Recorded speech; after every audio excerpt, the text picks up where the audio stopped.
Assalamualaikum warahmatullahi wabarakatuh. Rahayu.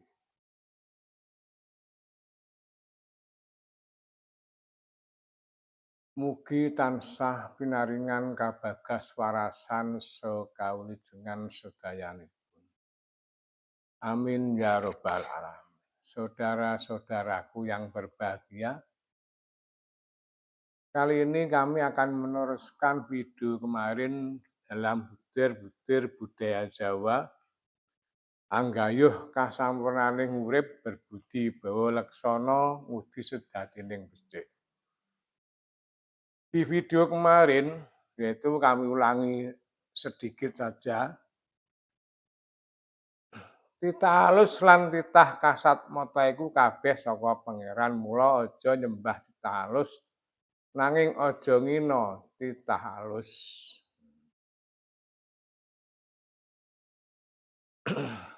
Kami tambah sedikit atau kami ulangi yaitu mula aja nyembah titah alus nanging aja ngina titah alus. Jadi begini, menurut pemahaman kami, sebagai contoh kita itu bertetangga dengan kanan kiri kita. Kita harus menghormati kepada tetangga kanan dan kiri. Sebagaimana kita sebagai makhluk sosial. Tapi kalau di sini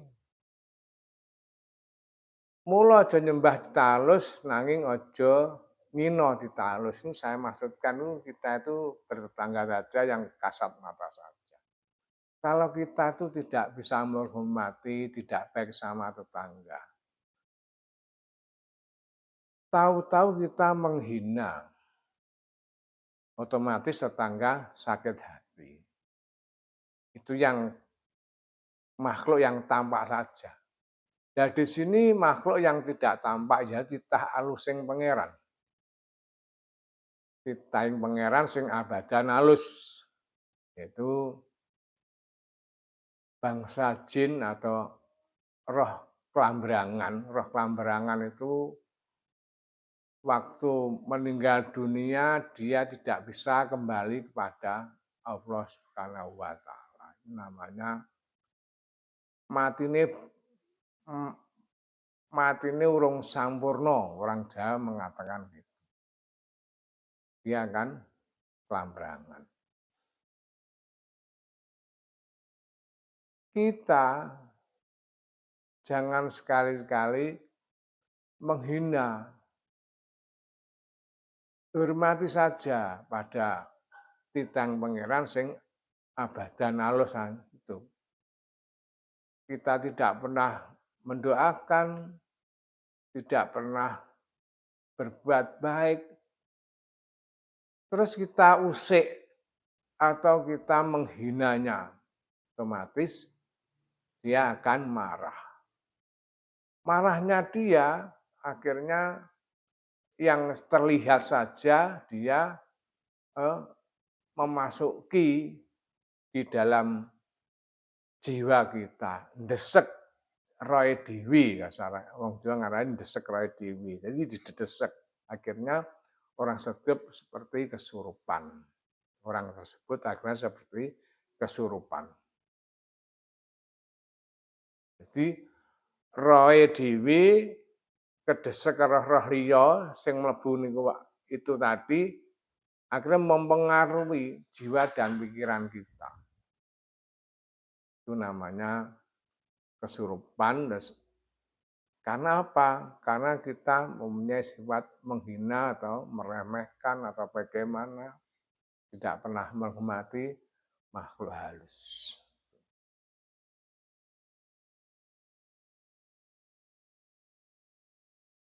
Itu tadi saya ibaratkan misalkan dengan tetangga kita yang tampak seperti itu. Kalau kita tidak pernah baik, tidak pernah menghormati, tahu-tahu kita menghina, kata-kata tidak mengenakan, dia juga marah. Sama saja dengan makhluk halus. Sebenarnya makhluk halus itu ada di sini, mung dimensinya lain gitu aja. Dimensinya itu lain. Sebenarnya juga ada di sini. Terus ini saya meneruskan butir-butir budaya Jawa. Samu barang kang katon iku klebu titah kang kasatmata, dene liyane klebu titah halus. Jadi segala yang dapat dilihat merupakan ciptaan Tuhan yang tampak, sedang yang lain merupakan makhluk halus.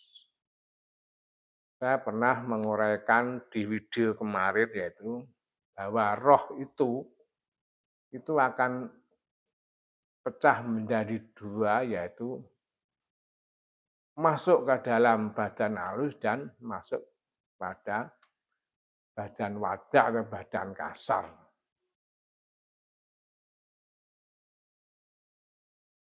Yang masuk di badan halus yaitu jin, malaikat, iblis. Kemarin sudah saya terangkan. Dan di badan kasar yaitu tumbuh-tumbuhan, hewan, manusia.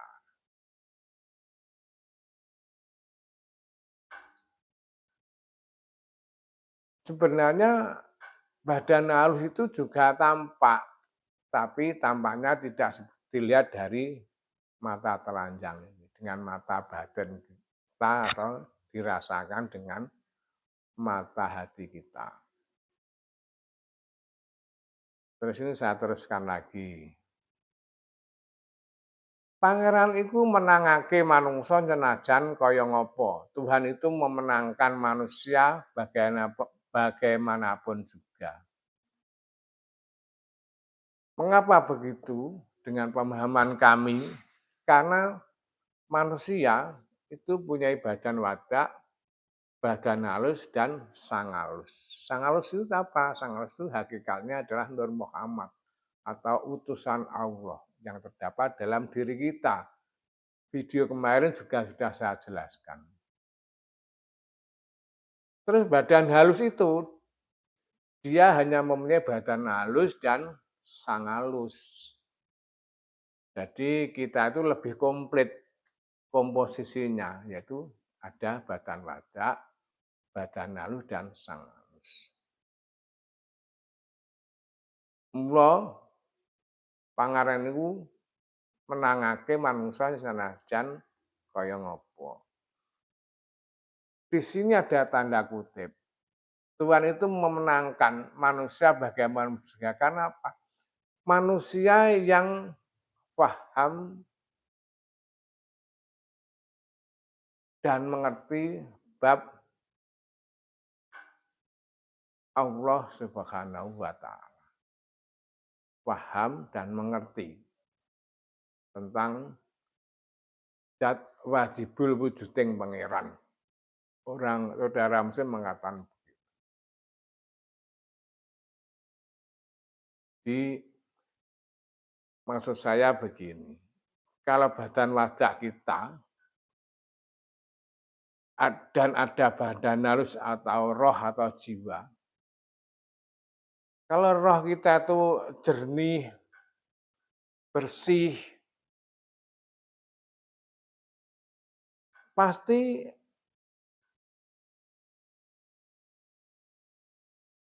Allah Subhanahu wa Ta'ala akan kita rasakan bahwa di dalam diri kita ini seperti gelas diisi air yang jernih,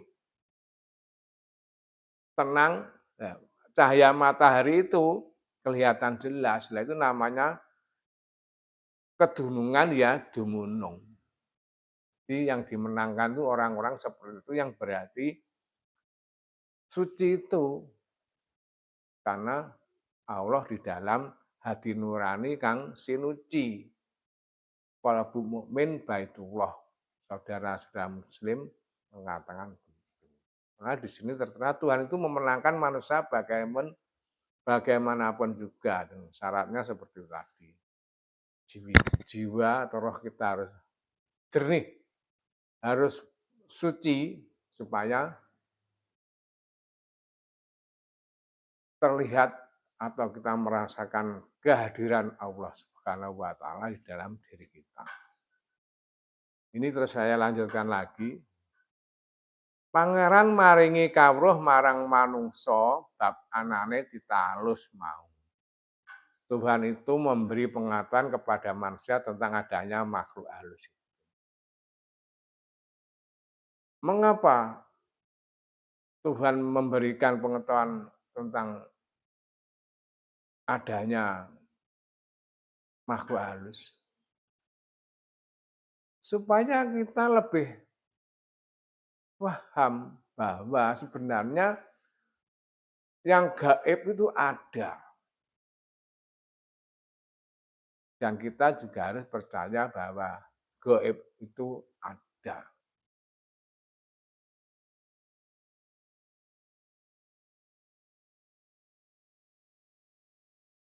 Mari kita telaah di dalam Kawruh Jawa atau di dalam ilmu agama yang lain. Juga menerangkan bab pedaram bab percaya anane kan gaib-gaib. Di kaum muslimin juga ada. Nah, mengapa kita harus percaya dengan adanya kan gaib-gaib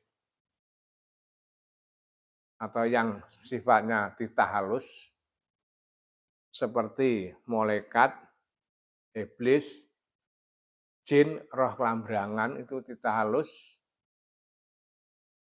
dan surga dan neraka itu juga termasuk gaib.